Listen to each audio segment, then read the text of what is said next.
Good morning, children. This is your Bhagwat madam for simple physics, and today we are going to study human eye.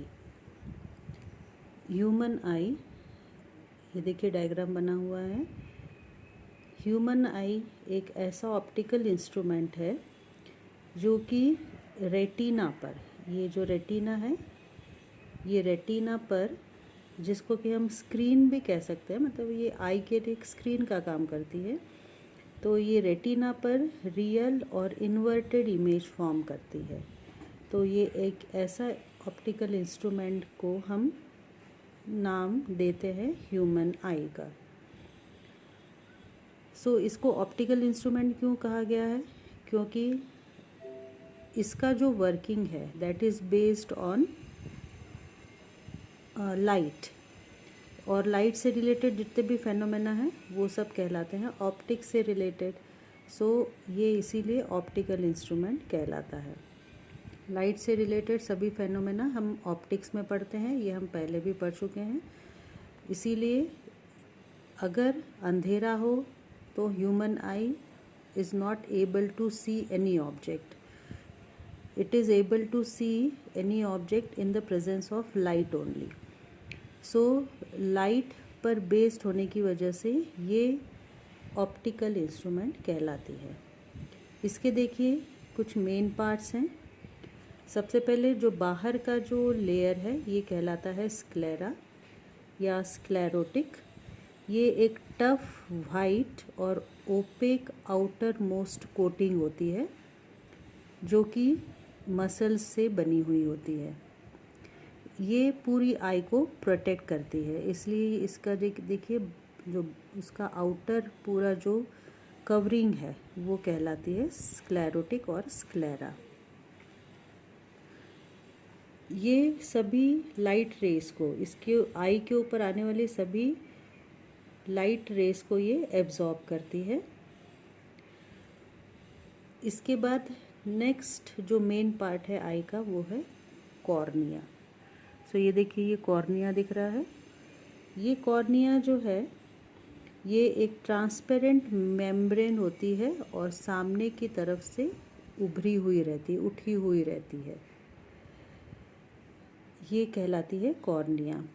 Next is iris. ये देखिए ये iris यहाँ पे बना हुआ है. ये कॉर्निया के पीछे एक डायफ्राम रहता है, वो कहलाता है आइरिस. अलग अलग पर्सन्स के लिए इस आइरिस का कलर भी अलग अलग होता है.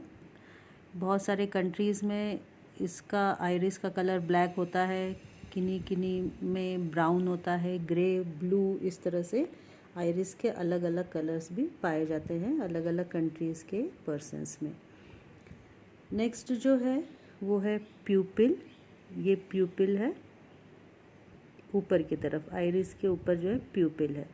ये एक आइरिस के अंदर स्मॉल ओपनिंग होती है जिसमें से होकर लाइट रेस अंदर आ सकती हैं, और ये प्यूपिल जो है वो अमाउंट ऑफ लाइट रेस को कंट्रोल करती है. प्यूपिल के बाद नेक्स्ट होता है आई लेंस. ये जो आई लेंस हमको दिख रहा है ये पूरा आई लेंस है. प्यूपिल के पीछे की तरफ ये आई लेंस पाया जाता है और ये ट्रांसपेरेंट होता है. सीलियरी मसल्स इसको पकड़ के रखती है. तो ये देखिए सीलियरी मसल्स हैं, इनकी हेल्प से ये आई लेंस यहाँ पे अपनी पोजीशन में फिक्स रहता है. ये एक तरह का डबल कॉन्वेक्स लेंस है, मतलब दोनों तरफ से उभरा हुआ रहता है, दोनों तरफ से कॉन्वेक्स होता है. And it is made up of different layers of different refractive indices. बहुत सारे रिफ्रैक्टिव इंडेक्स की लेयर्स से मिलके ये कॉन्वेक्स लेंस, जिसको कि हम आई लेंस कहते हैं, इससे बना होता है. इसका जो रेडियस ऑफ कर्वेचर है ब्लैक पार्ट का, वो इसके फ्रंट पार्ट से लेस होता है. और आई लेंस की जो फोकल लेंथ है वो सीलियरी मसल्स की हेल्प से चेंज की जा सकती है. Next main part is aqueous humour. ये देखिए कॉर्निया और आई लेंस के बीच के गैप में एक लिक्विड जो फिल्ड है, एक लिक्विड भरा हुआ है, वो कहलाता है एक्वेस ह्यूमर। इसका रिफ्रैक्टिव इंडेक्स होता है 1.337 और आई लेंस का जो मीन रिफ्रैक्टिव इंडेक्स होता है वो होता है 1.437। अब सबसे मेन पार्ट जो है ह्यूमन आई का, दैट इज़ रेटिना। रेटिना सबसे इंटरनल लेयर होती है आई के अंदर। इस पर किसी भी ऑब्जेक्ट की रियल और इन्वर्टेड इमेज फॉर्म होती है। ये एक तरह का सेंसिटिव नर्व्स फाइबर से मिलके बनी होती है, जो कि यहाँ पे आके ऑप्टिक नर्व में एंड होती हैं। ये अब सभी मैसेजेस जो हैं वो ब्रेन को ट्रांसफ़र करती है। यहाँ पे देखिए दो चीज़ें हमको दिखाई दे रही हैं। रेटिना में दो तरह के लाइट सेंसिटिव सेल्स होते हैं जो कहलाते हैं येलो स्पॉट और ब्लाइंड स्पॉट। रेटिना में ही ये दोनों पाए जाते हैं। अगर कोई भी इमेज रेटिना पर बनती है तो वो सबसे ब्राइटेस्ट, रेटिना के येलो स्पॉट पे बनती है तो वो इमेज जो है सबसे ब्राइट होगी, और ये जो है ये रेटिना का सबसे सेंसिटिव पार्ट होता है। नेक्स्ट हमको दिख रहा है ब्लाइंड स्पॉट। ये ब्लाइंड स्पॉट यहाँ पर सभी ऑप्टिक नर्व्स ब्रेन को कनेक्ट होती हैं, इसीलिए इसको ब्लाइंड स्पॉट कहा जाता है। उसके बाद नेक्स्ट इम्पोर्टेंट जो पार्ट है ह्यूमन आई का, that is vitreous humour. Vitreous humour मतलब जो आई लेंस है और रेटिना, इन दोनों के बीच के गैप में जो ट्रांसपेरेंट लिक्विड भरा होता है वो कहलाता है विट्रियस ह्यूमर। इसका रिफ्रैक्टिव इंडेक्स होता है 1.337। अब इसका जो नेक्स्ट वर्किंग है, ह्यूमन आई का जो वर्किंग है, उसमें सबसे इम्पोर्टेंट है पावर ऑफ अकोमोडेशन। लेकिन उसके लिए हमको पहले पढ़ना पड़ेगा near point and far point. अब देखिए हर एक की आई में एक नियर पॉइंट होता है जहाँ तक कि आई क्लियरली देख सकती है, मतलब सबसे मिनिमम डिस्टेंस पर पाए जाने वाला वो पॉइंट जहाँ तक कि हमारी आई उस पॉइंट पर रखे हुए ऑब्जेक्ट को क्लियरली देख सकती है, वो पॉइंट कहलाता है नियर पॉइंट, जिसको हम n से रिप्रेजेंट करते हैं।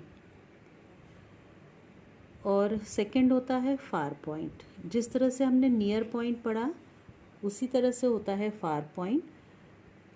फार पॉइंट का मतलब है कि वो मैक्सिमम डिस्टेंस जहाँ तक कि हमारी आई क्लियरली देख सकती है, वो मैक्सिमम डिस्टेंस का पॉइंट जहाँ पर रखी हुई ऑब्जेक्ट को कोई भी आई क्लियरली देख सकती है, वो कहलाता है फार पॉइंट। अब ये नियर पॉइंट और फार पॉइंट के बीच की जो डिस्टेंस है वो कहलाती है range of vision. Range of vision क्यों है? क्योंकि हमारी आई उस नियर पॉइंट और उस फार पॉइंट के बीच में ही देख सकती है, तो ये कहलाता है रेंज ऑफ विज़न। अब आते हैं power of accommodation. The power or ability to converge the rays of the lens to form the image of an object situated at different distances, near as well as far, on the retina is called the power of accommodation of eye.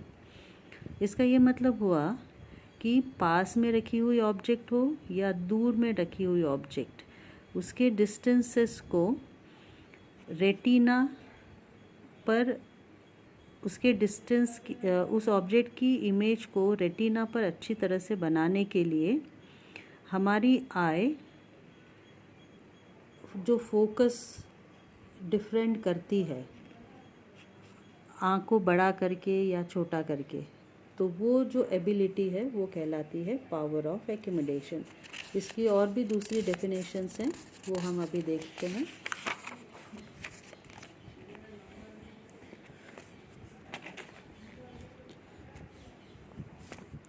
ये देखिए, ये एक और definition है हमारे पास।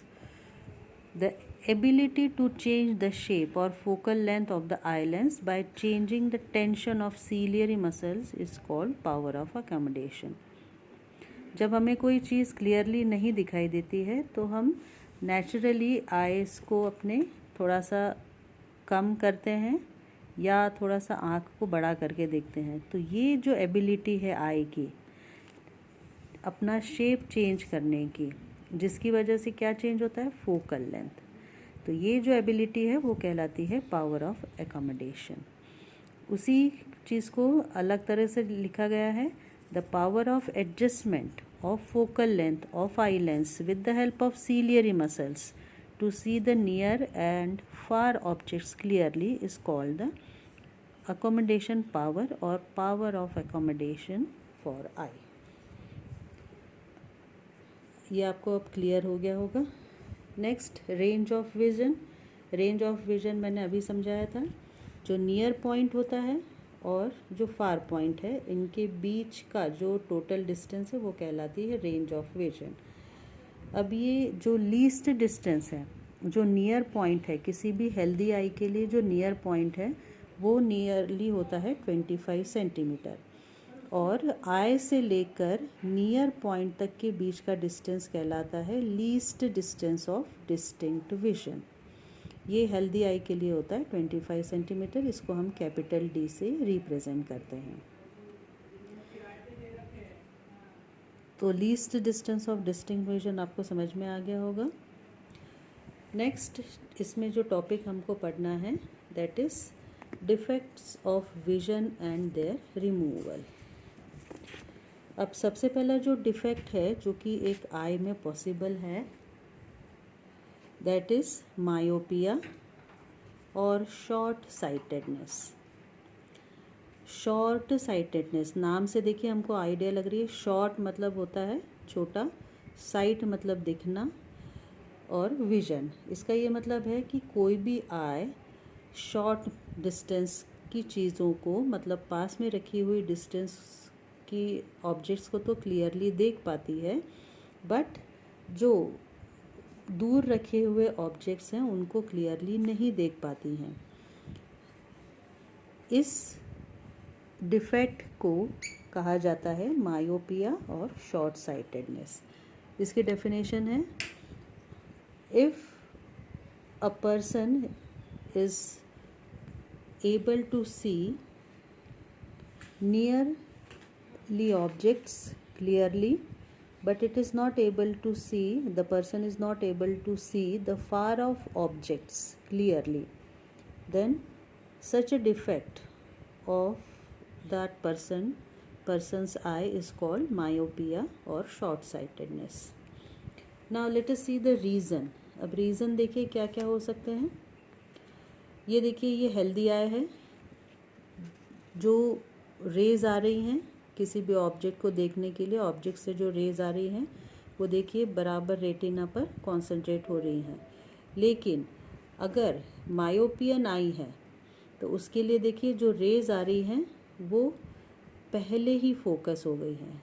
Retina पर focus होने की बजाय ये रेटिना से पहले ही फोकस हो गई, मतलब रेटिना से पहले ही इमेज फॉर्म हो रही है।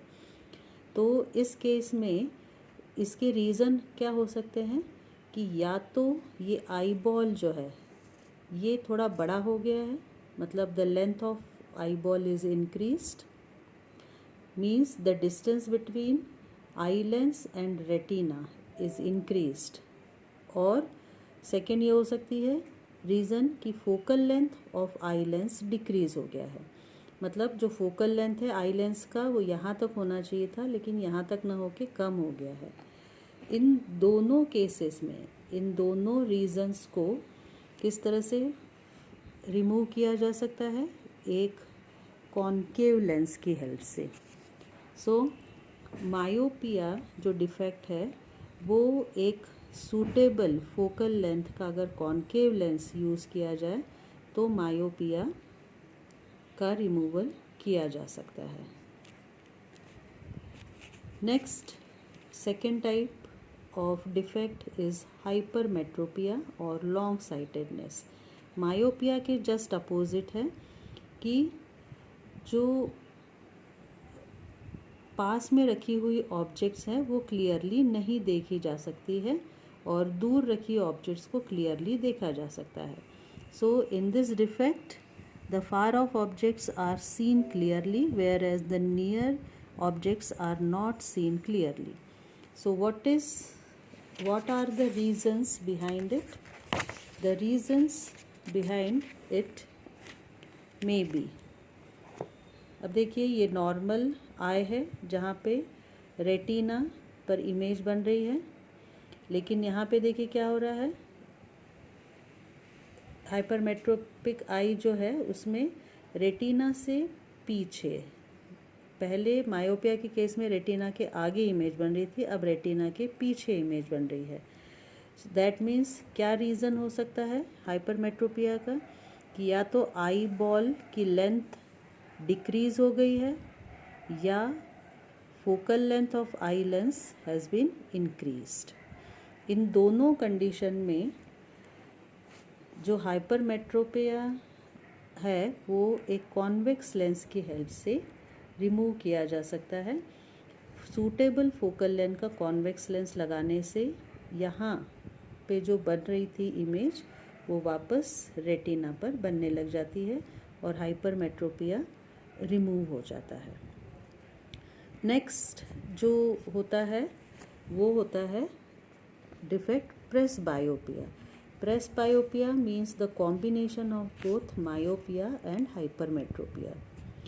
ये अधिकतर ओल्ड एज में होता है because of loss of power accommodation of I.